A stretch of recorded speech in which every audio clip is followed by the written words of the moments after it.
शहरात सर्व सोयीनिशी सुसज्ज अशा गॅलेक्सी मल्टीस्पेशालिस्ट हॉस्पिटलचे शानदार उद्घाटन बुधवारी सायंकाळी रायगडचे खासदार सुनील तटकरे यांच्या हस्ते संपन्न झाले। उपचारासाठी आपल्याला मुंबईतील मोठमोठ्या हॉस्पिटलमध्ये जायला लागत होते, परंतु आता पेणमधील नव्या जागेत झालेल्या गॅलेक्सी मल्टीस्पेशालिस्ट हॉस्पिटल हे अत्याधुनिक उपकरणाने सुसज्ज असे हॉस्पिटल असल्याने उपचारासाठी मुंबईला न जाण्याची गरज भासता मुंबईतील रुग्ण उपचारासाठी गॅलेक्सी हॉस्पिटलमध्ये येतील अशी सुसज्ज व्यवस्था इथे आहे। तर या हॉस्पिटलचे नाव शासनाच्या आरोग्यविषयी योजनांच्या यादीत येण्यासाठी ही पुढील काळात पाहिले जाईल असे प्रतिपादन खासदार सुनील तटकरे यांनी केले। तसेच पेणमध्ये औद्योगिकीकरण व नागरीकरण वाढवून विकासाला चालना मिळणारे तसेच पेण रेल्वे स्थानकात लांब पल्ल्याच्या गाड्या तसेच मेमो यांना थांबा मिळेल यासाठी रेल्वे मंत्री यांच्याकडे चर्चा करून प्रयत्न करण्यात येत असल्याचेही खासदार तटकरे यांनी सांगितले। यावेळी बोलताना भाजपा उपजिल्हा अध्यक्ष वैकुंठदादा पाटील यांनी गॅलेक्सी मल्टीस्पेशालिस्ट हॉस्पिटल हे पेणमधील नागरिकांसाठी वरदान ठरणार आहे। अशा प्रकारे येथे सर्व रोगांवर उपचार होणार आहेत। मुंबई गोवा महामार्गावर होणारे अपघात जास्त प्रमाणावर असल्याने अपघातग्रस्त व रुग्णांना सरकारी रुग्णालयात गैरसोय होत असते, परंतु आता सुसज्ज गॅलेक्सी हॉस्पिटलमुळे रुग्णांना चांगल्या प्रकारे उपचार मिळणार असल्याचे गौरवोद्गार वैकुंठ पाटील यांनी काढले। यावेळी व्यासपीठावर खासदार सुनील तटकरे यांच्या समवेत भाजपा उपजिल्हाध्यक्ष वैकुंठ पाटील, माजी आमदार युवा नेते अनिकेत भाई तटकरे, सौ वेदांती तटकरे, मिलिंद पाटील, हॉस्पिटलचे मालक संचालक डॉक्टर रत्नदीप गवळी, राजेश टेलर, रोहन पंधारे, डॉक्टर तन्वी पंधारे, नरेंद्र ठाकूर, यशवंतदादा घासे, निवृत्ती पाटील, दत्ता कांबळे आदी मान्यवर उपस्थित होते। 3 वर्ष पेणकरांनी आम्हाला प्रेम दिले। या 3 वर्षात गॅलेक्सी हॉस्पिटलमधून 11,000 रुग्णांवर उपचार करण्यात आले आहेत। यापुढेही रुग्णांना गॅलेक्सी हॉस्पिटलमधील डॉक्टर स्टाफ यांच्या योग्य देखरेखीखाली उपचार देण्यात येतील असे उद्गार हॉस्पिटलचे मालक संचालक डॉक्टर रत्नदीप गवळी यांनी बोलताना सांगितले।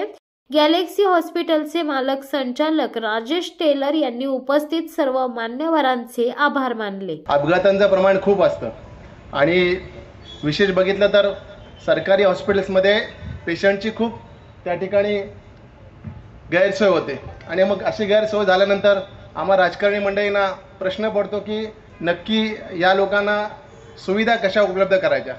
परंतु मला या ठिकाणी सांगावा अभिमान वाटतो की आज गॅलेक्सी हॉस्पिटलच्या माध्यमातून खूप पेशंट्सना या ठिकाणी न्याय मिळाला आहे आणि खूप पेशंट्सना त्या ठिकाणी आधार निर्माण झाला आहे। आम्ही सांगितल्यानंतर येथील डॉक्टर्स आहेत, येथील स्टाफ्स आहेत, कधी न कामात दिरंगाई करता त्या ठिकाणी पेशंट्सना यथोचित त्या ठिकाणी सेवा उपलब्ध करण्याचं काम देतात।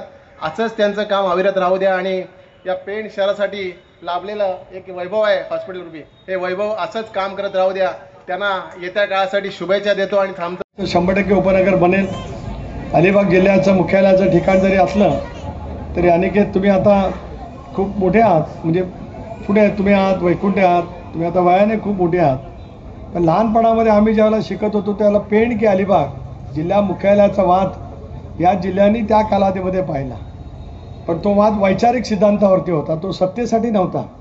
तो वैचारिक सिद्धांत पेण की अलिबाग याच्यावरती होता। नाही तर आता कोण कुठे होतंय याच्यावरती टायर जाळणं ही काही संस्कृती असू शकत नाही।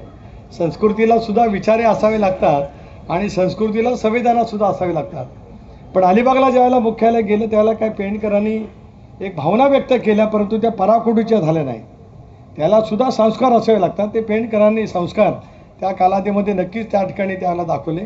जिल्ह्याचं विभागीय एसटीचं कार्यालय ज्यावेळेला पेणला आलं त्यावेळेला भाई शेटे त्यावेळेला एसटीचे संचालक होते, अंतुले साहेब त्याला जिल्ह्याचे पालकमंत्री होते, त्याला जिल्ह्यातला कुणी हरकत घेतली नाही। मी काय वैकुंठ शेठ सांगतोय की पेणच्या बाबतीमध्ये त्या कालावधीमधले राजकारणी असतील, अलीकडच्या कालावधीमधले असतील, कोणाच्या मनामध्ये काही वेगळी भावना काली नव्हती आणि आजही असल्याचं काही कारण नाही। अशा वेळेला या सगळ्या परिसरामध्ये या सगळ्या वैद्यकीय सुविधा उद्याच्या कालावधीमध्ये अधिक मोठ्या प्रमाणावरती ह्या अपेक्षित आहेत।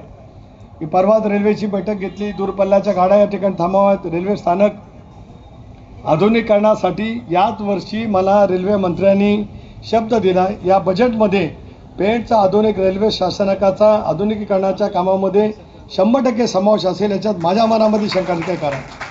दूर पल्ल्याच्या गाड्या थांबतील, मेमो येतील, ही व्यवस्था एवढ्यासाठीच होईल. प्रवाशांना मुंबईला जाण्यासाठी होईल.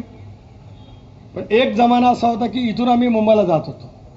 पुढचा जमाना एकूण असा येईल की मुंबईवरून माणसं इकडे येतील, ती रोजगाराच्या शोधामध्ये येतील आणि वैद्यकीय उपचारासाठी सुद्धा गॅलेक्सी हॉस्पिटलमध्ये येतील. अशा व्यवस्थेवरती भर ठेवण्याची आवश्यकता खूप मोठ्या प्रमाणात आहे.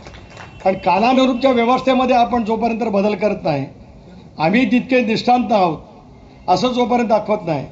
एकेकाळी शिक्षणाच्या क्षेत्रामध्ये मुंबई पुण्याची मक्तेदारी होती, ती स्वाभाविकपणाने ती मोठी शहरं आहेत, त्यांना खूप वर्षाचा त्या ठिकाणी कालखंड त्या ठिकाणी मिळाला.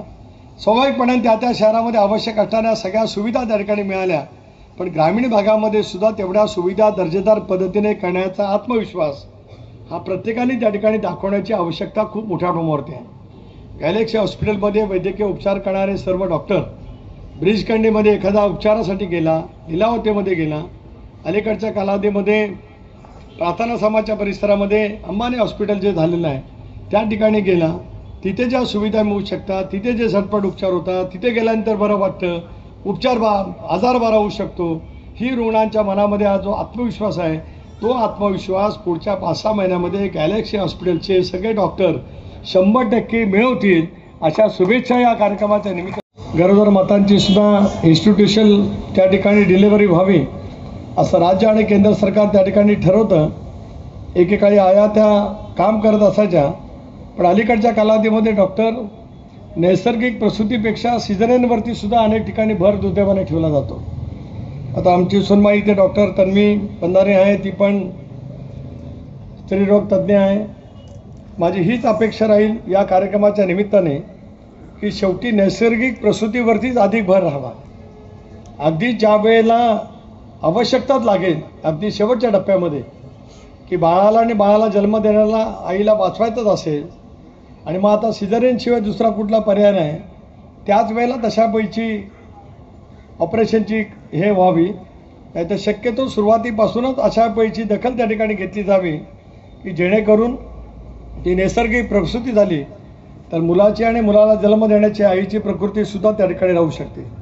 अशा वेगवेगळ्या पैकीच्या वैद्यकीय सुविधा आता या गॅलेक्सी मल्टीस्पेशालिटी हॉस्पिटलमध्ये या ठिकाणी उपलब्ध होत आहेत. निष्णात डॉक्टर येतील. अनेक वेळेला आपण पाहतो या शहरामध्ये आमचे टिळक गुरुजी होते, टिळक गुरुजींनी छोटीशी गोळी दिली ते त्या छोट्याशा गोळीने सुद्धा अनेकांना उपचार व्हायचे. अंतुले साहेब तर टिळक गुरुजींची गोळी घेऊनच त्यांच्या राजकीय जीवनामध्ये सतत वावरत त्या ठिकाणी आले. आमचे वडीलसुद्धा किंवा आम्हीसुद्धा अनेक वेळेला टिळक गुरुजींकडे यायचो आणि टिळक गुरुजींनी एकदा त्या बाटल्या गोळ्या लहान पांढऱ्या त्या शुभ्र एवढ्या दिल्या, त्या महिन्याभराच्या असायच्या, 2 महिन्याच्या असायच्या, आपापच अर्धा आजार त्यांच्या गोळ्यांनी किंवा ते प्रसन्न चित्ताने भेटले का आपापच दूर व्हायचा. अशी गुणवैशिष्ट्य डॉक्टरांची असतात. शेवटी डॉक्टर भेटल्याच्या नंतर रुग्णाच्या मनामध्ये असलेली भीती काय पद्धतीने डॉक्टरांचा आणि रुग्णाचा संवाद होतो त्याच्यावरती अवलंबून असते. माझी अपेक्षा या ठिकाणी आज 4 ते 11,000 रुग्ण या ठिकाणी आले, तुम्ही त्यांना बरं करून घरी पाठवलं, याचा अर्थ रुग्णाच्या मनामध्ये आत्मविश्वास निर्माण करण्यामध्ये तुम्ही 100% यशस्वी झाला. आजार छोटा असेल, मोठा असेल, गंभीर असेल, सुरुवातीचा निदान झालेला असेल, तो अधिक वाढू नये याच्यासाठी तुम्ही घेत असलेली खबरदारी असेल, या सर्व काही गोष्टी वैद्यकीय सेवेमध्ये खूप मोठ्या प्रमाणावरती मानले जात असतात. आणि अलीकडच्या कालावधीमध्ये सुद्धा याच्यामध्ये वेगवेगळ्या पद्धतीचे दुर्दैवीरित्या आपण पाहतो की इतरही काही प्रवृत्ती गेलेला पाहायला मिळू शकतात. अशा वेळेला रुग्णांचा डॉक्टरांच्यावरचा विश्वास, डॉक्टर म्हणजे आपले ईश्वर आहेत अशीच रुग्णांच्या मनामध्ये भावना असते. ज्या वेळेला कोणी दवाखान्यात जातो त्यावेळेला तो खूप मानसिकदृष्ट्या थोडासा हताश झालेला असतो, परंतु डॉक्टरांच्या कृपेने त्यांच्या योग्य वैद्यकीय उपचाराने तो सुखरूप घरी जातो. त्यावेळेला त्याच्या चेहऱ्यावरचा आनंद आणि विशेष करून त्याच्या आईवडिलांचा, नातेवाईकांचा आनंद हा डॉक्टरांच्या आयुष्यातला सर्वात समाधान देणारा क्षण असतो.